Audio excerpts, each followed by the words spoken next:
या ठिकाणाहून आपल्याला पैदल जायचं आहे. या ठिकाणी आपल्या गाड्या सोडवाव्यात.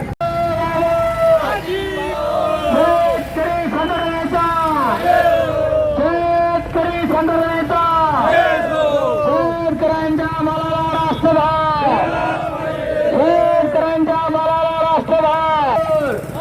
तंत्रज्ञानाच्या हक्काचे शेतकऱ्याला बाजारपेठेचे स्वातंत्र्य मिळालेच पाहिजे.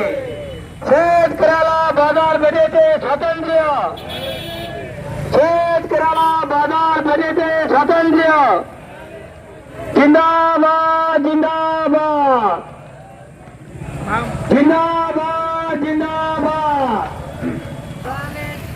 लावणार आहे नाही कुणाच्या बापाचे.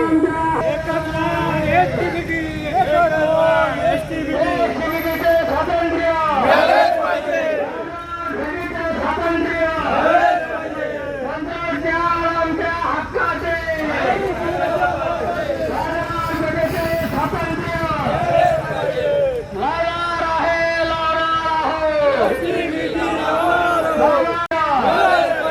बाजारपेठेचे स्वातंत्र्य.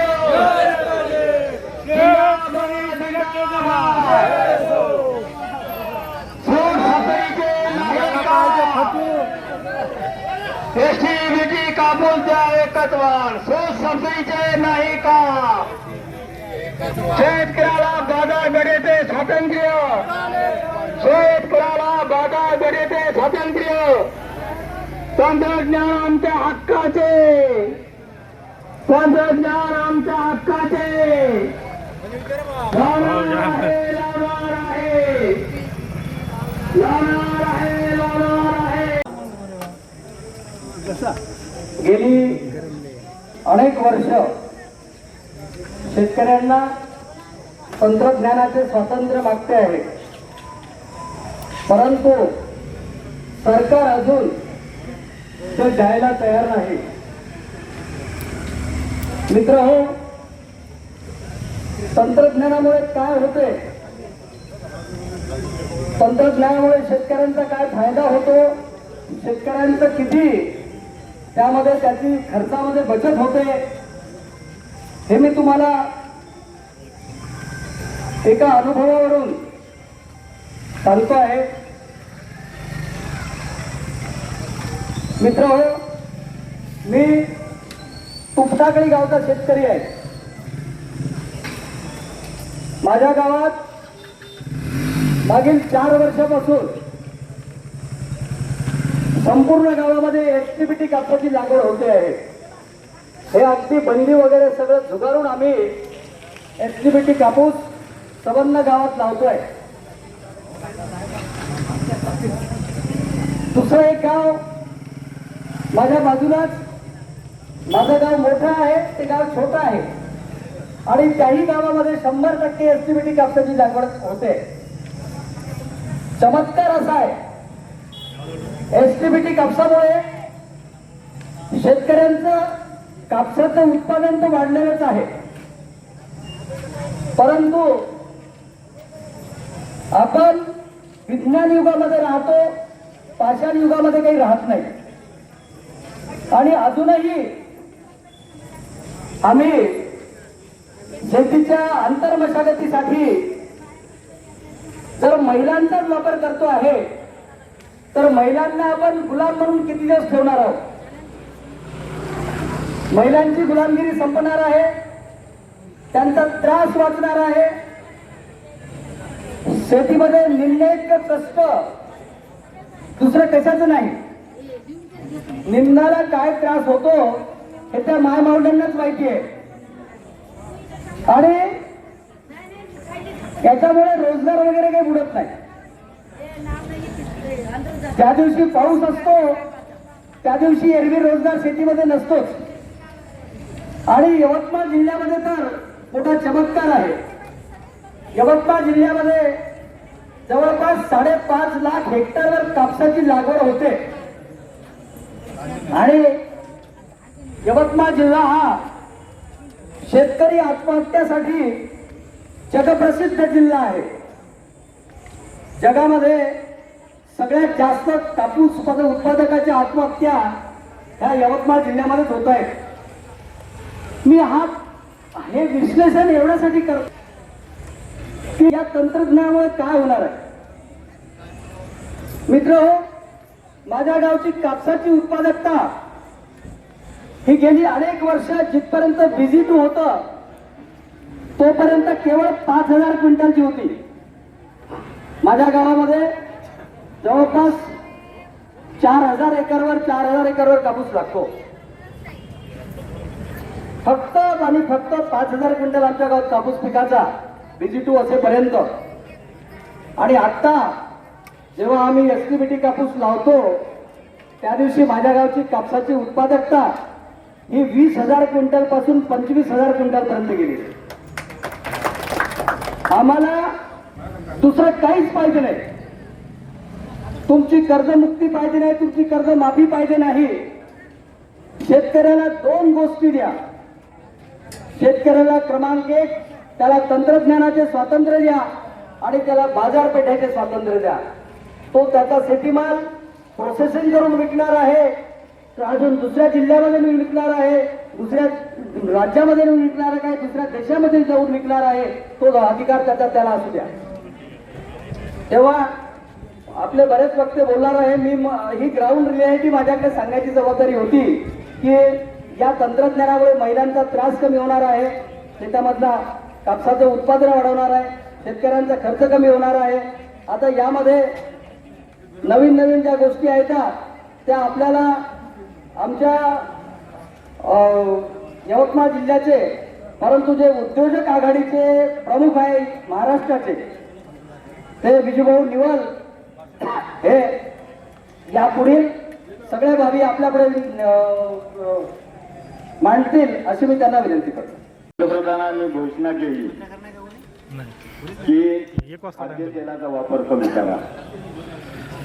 आता ही अडचण कुठून तयार झाली बरं? बाकी देशात खाद्यतेल आपल्यापेक्षा दुप्पट तिप्पट चौपट बनत आहे. एका एकरामध्ये जर भारतात 300 किलो बनत असेल तर बाकी देशात 1200 किलो बनत आहे.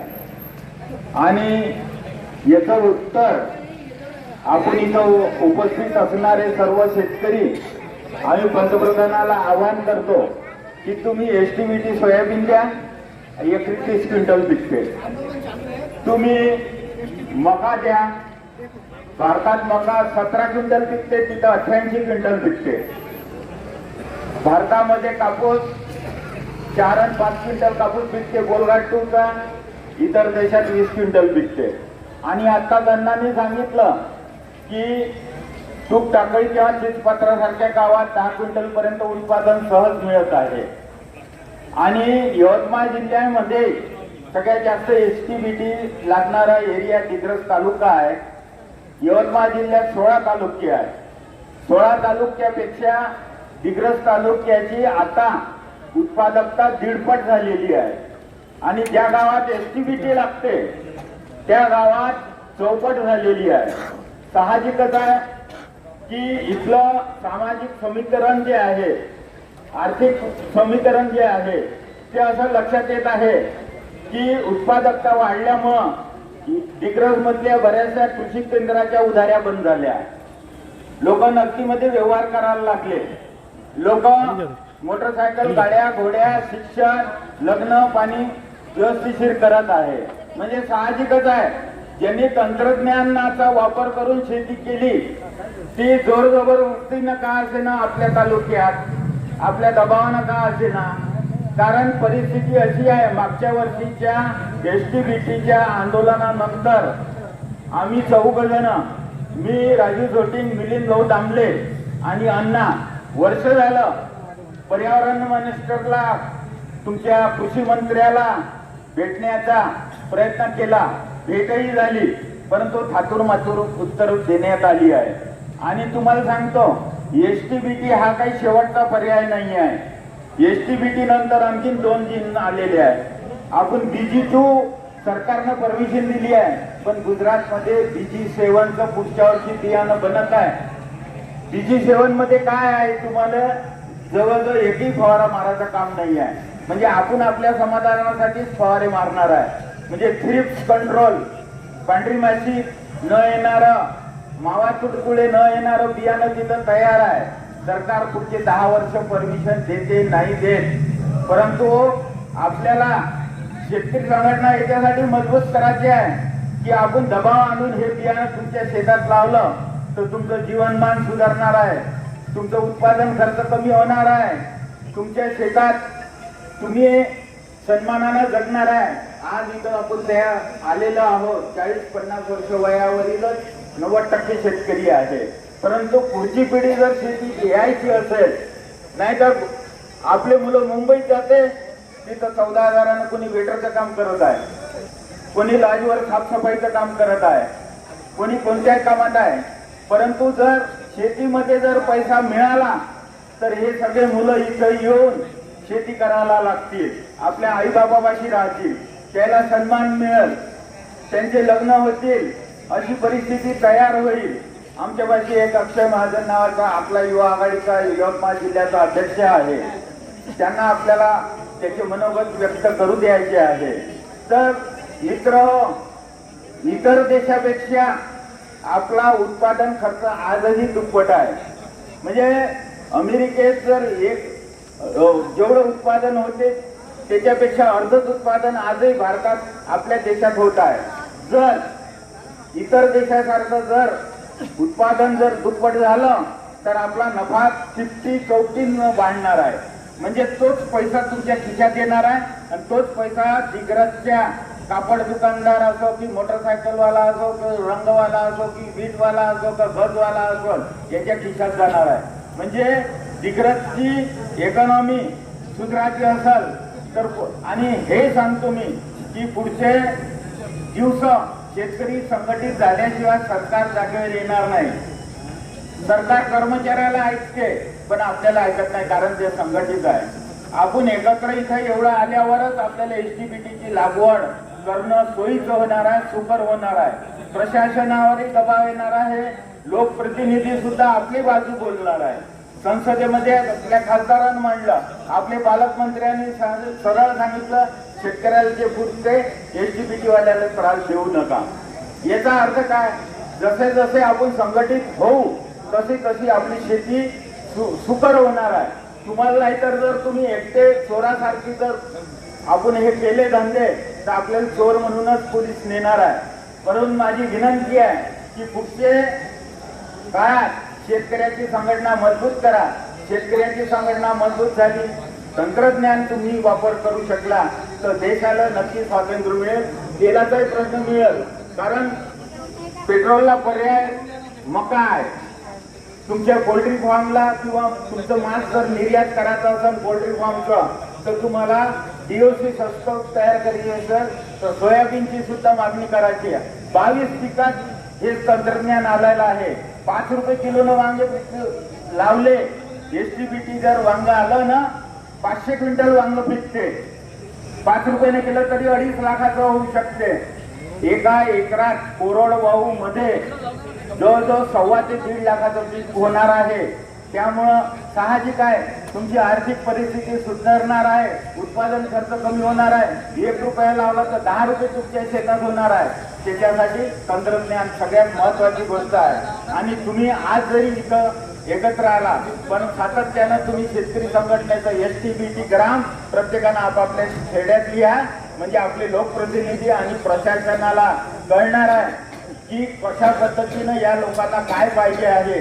कारण की हा लपून छपून करायचा धंदा नाही आहे. त्यामुळं मला विनंती आहे की अशाच प्रकारे शेतकरी जर संघटनेत आला तर तुमचं पुढचं भविष्य शेतकरी संघटना तुम्हाला दिशा देणारे भविष्य आहे. आणि भारतातले 50% लोक आजही शेती करत आहेत. बाकी देशात 5% शेती करते, परंतु भारतामध्ये जवळजवळ पुऱ्या जगाचं एका बाजूला आणि भारत कापूस एक बाजूला एवढं पेरा आहे, परंतु उत्पादन सगळ्यात कमी आहे. आपण 400 किलोवर आहे तर चायना 2000 किलोवर आहे. म्हणजे 5 पट तिथं उत्पादन वाढत आहे, म्हणजे 5 पट नफा वाढणार आहे आपला. 5 पट जर नफा वाढवायचा असेल तुम्हाला एकत्र येऊन फक्त एकत्र यायचं आहे. आपल्याला काही कोणाला हल्ला करायचा नाही किंवा खुल्ला करायचा नाही. फक्त आपण एकत्र दिसले की आपली भाषा आपल्या लोकप्रतिनिधीला कळत आणि खऱ्या अर्थानं मग त्या दिवशी तुम्हाला स्वातंत्र्याची सुरुवात होत आहे. तर मित्र त्यानंतर मी अक्षय रमेश महाजन, बोरीचूर, रायगाव तालुका. मी सध्या युवा आहे, कारण की मले जेव्हा आता इथं बोलायचा चान्स दिला, मला बोलता येत नाही तेवढं, पण करून मी बोलायचा प्रयत्न करतो. पण आता जेव्हा मी शिक्षण घेत होतो, हे फायनल इयर झालं आणि त्याच्यानंतर ITI झाला. त्याच्यानंतर मग आता म्हणलं शेती आपल्याला, माझे मित्र सगळे आपल्या कंपन्या, कोणी कुठं असे सगळेजण बाहेर गेले. परंतु मी म्हणलं आपली शेती करायची, आपली घरी शेती, माझ्या घरी शेती 9 एकर शेती आहे. शेती करत असताना मला असं वाटलं का आता आपण शेती तर आपल्या घरची करत आहे, 9 एकर शेती करायची म्हणलं तरी थोडेसे बांध पडून जाईल, इकडून ते पडत तिकडून ते पडे, कारण पाण्याच्या कुठं कसा त्रास, कुठं निंदच नाही व्हायचं, तर ते शेती काही जमी नाही. त्याच्यानंतर वडिलांना म्हणलं आता शेती करत आहे तू, तर शेती करण्यापेक्षा कुठं कंपनीत चालत जाणार, तिथं चांगला 10-12 हजार रुपये पगार भेटत तुले. मी म्हणलं शेतीच करावं असं माझी इच्छा होती, म्हणून शेती करायला लागलं. त्याच्यानंतर एक विषय असा झाला का शेती करत असताना मला असं वाटलं का शेती आता आहे घरची ते कर मध्ये. वडिलांना दुसरी शेती करायसाठी मध्ये नकार दिला. हेच शेती होत नाही 9 एकर करणं आपल्याच्या, तर पुढची शेती कशी करणं होईल याच्यासाठी म्हणून ते काही. पण मी जबरदस्तीनं त्यांच्या विरोधात जाऊन 10 एकर शेती मी स्वतः माझ्यासाठी वेगळी म्हणून केली. त्या शेती करत असताना मी त्या शेतात HTBT लावली. HTBT असं म्हणजे असा चमत्कार झाला का दरवर्षी आमच्या वरात जे 8-9 एकर शेती होती, त्याच्यात 60-50 क्विंटल कापूस होय. तिथे एका वर्षी मी 10 एकर वेगळी केल्याबरोबर मला 100 क्विंटल कापूस होऊन झाला. एका वर्षात 100 क्विंटल 10 एकर मला वेगळा झाला, बापाले 50 क्विंटल, म्हणजे 150 क्विंटल कापूस दोघा बापले काल झाला आम्हाला. म्हणजे असा विषय चमत्कार झाला. 100 क्विंटल कापूस 10 एकर झाल्यावर मला मोफा भेटला. आता मग असं वाटलं अरे शेतीचं आपलं चांगलं आहे, मग 10ची 20 एकर करून टाकली मी. दुसऱ्या वर्षी 20 एकर केली. त्याच्यात नाही का दुसरं एक थोडंसं बियाणं दुसरं भेटलं, त्याच्याने 50 क्विंटलच कापूस झाला. बियाण्यात फसवणूक झाली. काहून? परमिशन नव्हती म्हणून त्याला. परमिशन असती तर ती फसवणूक झाली असती का? म्हणून त्याच्यात परमिशन असल्याच्या मध्ये त्याच्यात फसवणूक. पण तिसऱ्या वर्षी अजून का नाही कापूस तसाच मी तिसऱ्या वर्षी अजून कापूस लावला. 200 क्विंटल कापूस झाला 20 एकरात. 200 क्विंटल कापूस झाला. त्याच्यामुळे मग आता आपलं थोडस जमलं तर त्याच्या हिशोबाने आपला खर्च भागवणं, थोडस घर बांधल्याचे घरही नव्हतं आपलं, घर बांधलं त्याच्यात थोडस आपली क्रयशक्ती वाढली. घर बांधणं झालं, सगळं व्यवस्थित झालं. त्याच्यानंतर आता लग्न करायचं होतं तर मग आता कसं, मग आता लग्न पुरी भेटत नाही तर मग काय करायचं. मग काही नाही, अजून शेती वाढवली. 9-10 एकर, आता 9 एकर जमीन, दोघं भाऊ होते, त्याचं पोरगी भेटायला मुश्किल. म्हणून एक काम केलं का जाऊ दे म्हणलं आता आपल्याला काहीतरी करायचं आहे नवीन, म्हणून त्याने बैलजोडी विकून टाकली, सगळं विकलं. ट्रॅक्टरनं शेती करणं चालू केली. दुसऱ्या वर्षी चौथ्या वर्षी 30 एकरावरून 40 एकर, 50 एकर, आता 60 एकर, यंदा 80 एकर जमीन केली. तर असं वाढत 80 एकर जमीन बिना यांना माणूस नाही, दोघंच भाऊ करतो आम्ही, सगळं व्यवस्थित आहे आमचं. आता याच्यात 80 एकर करता 50 तर मागच्या वर्षी, आता 2 वर्षाच्या आधी माझं लग्नही झालं. आता एवढी मोठी शेती करते, एवढा मोठा कापूस पिकवते. पहिल्या वर्षी 400 क्विंटल झाला 50 एकरात, मागच्या वर्षी 500 क्विंटल झाला, यंदा अजून 450 क्विंटल कापूस झाला. तर असा कापूस उत्पादन घेता हे करू शकलो काहून मी HTBT मुळे. त्यात एवढे मला निंदाले बाया कुठून भेटले असत्या, खात याले बाकीच्या गोष्टीला कसं झालं असतं मेंटल. आणि याच्यामुळे मी म्हणजे हे माझी उत्पन्न वाढलं, माझं सगळं वाढलं. त्याच्याला माझी लग्न झालं. त्याच्यानंतर लग्न झालं, यंदा मी गाडी घेतली 4 व्हीलर.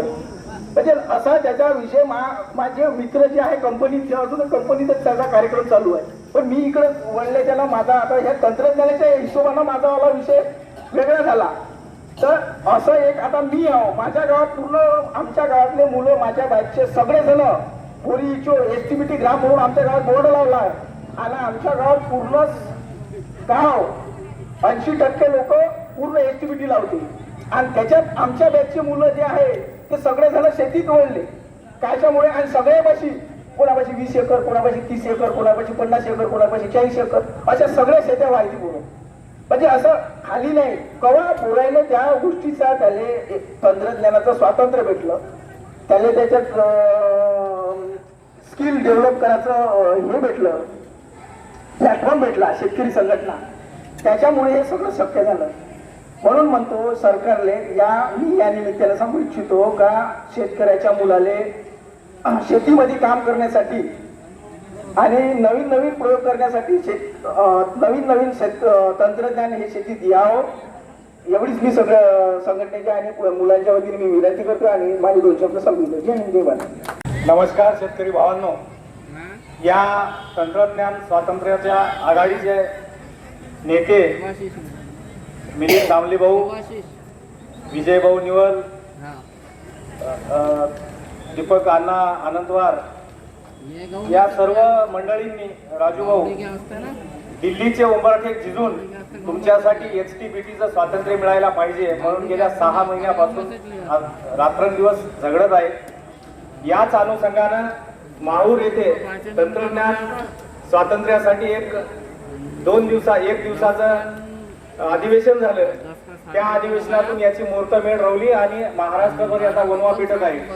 भावांनो, माझा नांदेड जिल्हा बाजूचा, आमच्या जिल्ह्यामध्ये फक्त कापसाचं उत्पादन 20%, 10 साखर कारखाने, 24 गुळाचे गुऱ्हाळ, 2 गुळाचे पावडर करण्याचे कारखाने, हळद असा समृद्ध आमचा जिल्हा. आम्हाला काय या कापसाचा इंटरेस्ट नाही.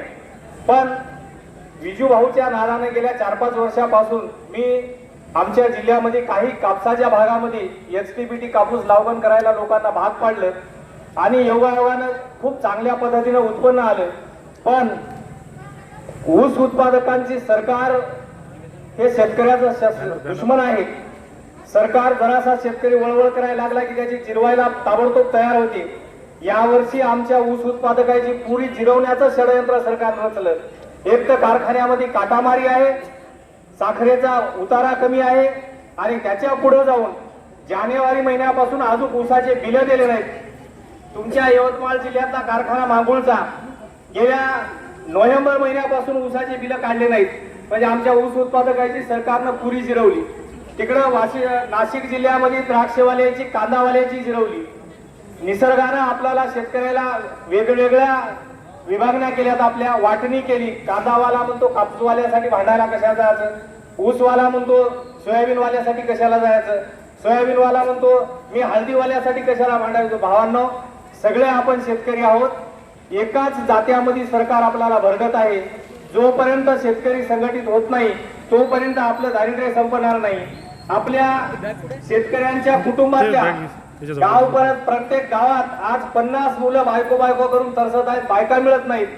जर नवं तंत्रज्ञान जीएम बियाणं जर मिळालं, शेतकऱ्याच्या घरात जर समृद्धी आली तर कर्मचारी सुद्धा शेतकऱ्याच्या घरी बायका देतील आणि बायकाच मिळत नसतील तर शेतकरी कुटुंबात संततीच होणार नाही. एवढी दारुण परिस्थिती झाली.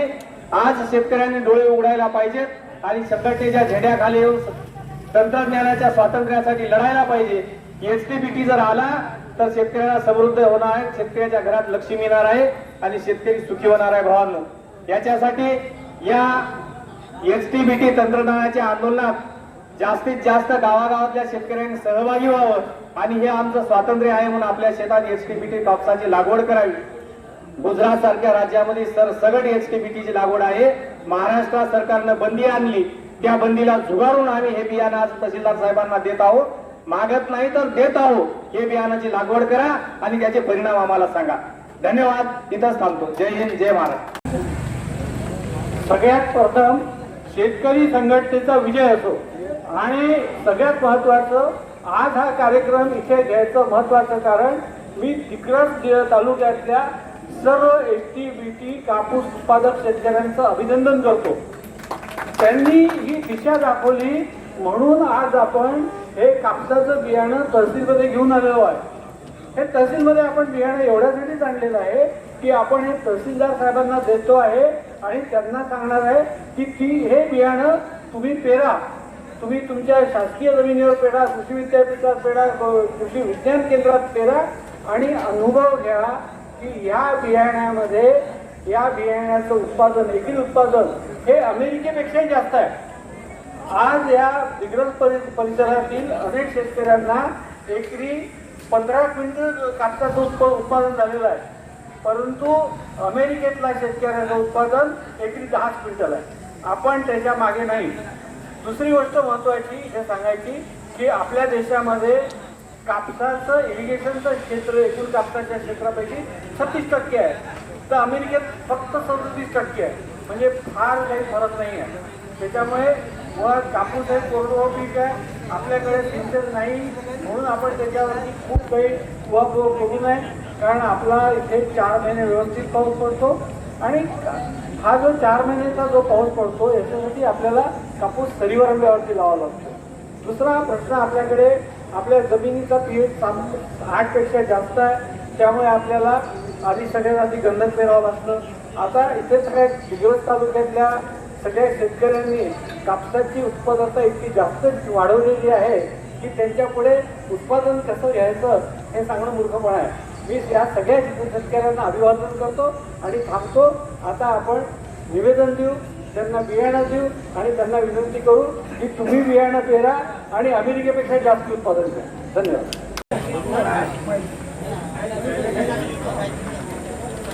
आज आम्ही तहसीलदार साहेबांना तुम्हाला निवेदन यासाठी द्यायला आलो की आजपर्यंत आम्ही मागणी करत होतो, तुम्ही या बियाण्याला तोड विक्री म्हणून झाडी टाकत होता. आता आम्ही हे बियाणं तुम्हाला सुपूर्द करायला आलेलो आहे. हे सुपूर्द करायला म्हणजे हे बियाणं तुम्ही पेरा आणि याचा अनुभव घ्या की या बियाण्यामुळे कापसाचं एकरी उत्पादन हे अमेरिकेपेक्षाही जास्त मिळतं. आपल्याकडे जे बीटी तुम्ही आम्हाला दुकानातून घ्यायला लावता त्याचं उत्पादन अमेरिकेच्या तुलनेत फक्त 50% आहे. पण आता ह्या परिसरात इथे घ्यायचं म्हणजे दिग्रस परिसराच्या लोकांनी कापूस क्रांती केली आणि या कापूस क्रांतीमुळे त्यांची उत्पादन, एकरी उत्पादन हे अमेरिकेच्याही पलीकडे गेलेलं आहे. म्हणून हे आता आम्ही तुम्हाला बियाणं सुपूर्द करतो आणि निवेदन देऊ. मी दिग्रस तालुका शेतकरी संघटनेच्या वतीने साहेबांना विनंती करतो की त्यांनी आमचं निवेदन स्वीकारावं आणि हे निवेदन पुढील कार्यवाहीसाठी पुढे पाठवावं अशी मी त्यांना विनंती करतो. हे बियाणं आणि हे निवेदन आम्ही साहेबांना देतो आहे. शेतकरी संघटनेचा शेतकरी संघटनेचा तंत्रज्ञानाचे स्वातंत्र्य, तंत्रज्ञानाचे आणि बाजारपेठेचे स्वातंत्र्य. धन्यवाद.